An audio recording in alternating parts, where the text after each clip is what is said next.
Good morning दोस्तों, कैसे हैं आप लोग? उम्मीद है बेहतर होंगे। पीपीएससी टीआरई 3 का काउंसलिंग जो है, जैसा कि आप लोगों को पता है कि आज से है और प्राथमिक वाले का आज से है। और कल आप लोग देखे होंगे लेटर को भी, और आज पेपर के माध्यम से भी देखे होंगे कि मतलब जो टाइम टेबल में है काउंसलिंग का जो डेट है, उसमें कहीं न कहीं आंशिक संशोधन किया गया है कि मतलब 23 तक जो प्राथमिक का था, अब 25 तक कर दिया गया है और 4 फरवरी तक लास्ट डेट जो है इसका रखा गया है। इस बीच सबसे बड़ी बात ये है कि कुछ कुछ चीज़ों के बारे में सावधानी बरतनी है आपको काउंसलिंग के टाइम में।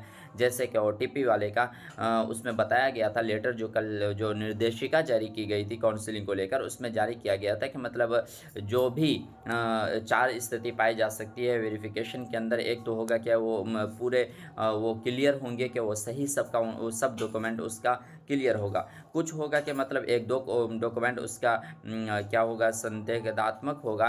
तो इस तरह की स्थिति में उसका डाउटफुल होगा। उसके बाद जो है कुछ चीज़ें होंगे मतलब उपस्थित नहीं होंगे। चौथा जो होगा कि वो अपने प्रमाण पत्रों का सत्यापन नहीं कर पाएँगे। तो कहीं न कहीं इस तरह की जो दिक्कतें होंगी, उनको बताया गया है कि अगर किसी तरह की भी कोई दिक्कत होती है सर्टिफ़िकेट में, या गलत तरीके से वेरिफ़िकेशन कराया जाता है, पकड़ाया जाता है, तो उसको दंडाधिकारी की तरफ से कुछ न कुछ ज़रूर प्रावधान रखा गया है।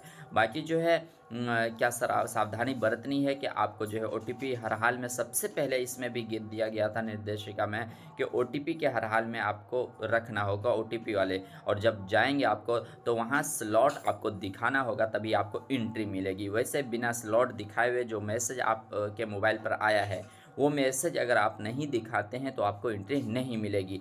जहाँ तक बात रही गार्जियन को जाने का, तो अंदर तो डीआरसीसी में तो जाने देंगे, लेकिन काउंटर पे जो है वहाँ आपको गार्जियन को नहीं जाने देंगे। तमाम जो है डॉक्यूमेंट्स को लेके आपको जाना है। बाकी जो है कह लें कि क्या कुछ लेना है, तो बताया गया था कि आप जो बीपीएससी का जो मूल प्रमाण मूल क्या बोलते हैं एडमिट कार्ड है, उनको भी लेके जाना है। उनका जो क्या बोलते हैं छाया प्रति होगी, सो अभी प्रमाणित करके वो होगा। और सभी शैक्षणिक प्रमाण पत्रों की जो मूल प्रमाण पत्र होंगे, और ये छाया प्रति उनकी वो वाटर मार्क वाला उस पे सभी प्रमाणित पत्र, और सभी शैक्षणिक प्रमाण पत्र में आ जाएगा। आपका मैट्रिक का आ जाएगा, इंटर का आ जाएगा, डीएलएड का आ जाएगा, एस्टेट का आ जाएगा, सीटेट का आ जाएगा। इन तमाम डॉक्यूमेंट का जो ओरिजिनल होगा वो भी आपको लेके जाना होगा। और बाकी जो है इसका छाया प्रति सभी प्रमाणित किया हुआ होना चाहिए। बाकी अगर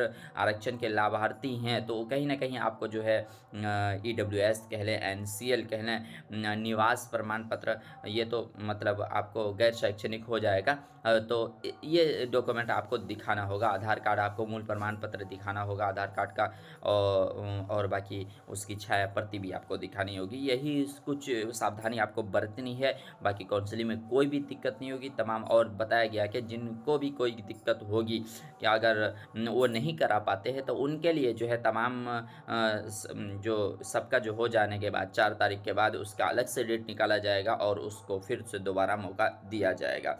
बाकी जो है जो गलत तरीके से गलत सर्टिफ़िकेट जिसका अपलोड हो चुका था, उनको उनके लिए तो कोई अभी तक कुछ न्यूज़ नहीं है, और अभी तक अपलोड करने का दोबारा मौका नहीं दिया गया है। बाकी देखते हैं, फिलहाल पल-पल के अपडेट को पाने के लिए एम हैक चैनल को सब्सक्राइब करें और अपने दोस्तों में ज़रूर शेयर करें।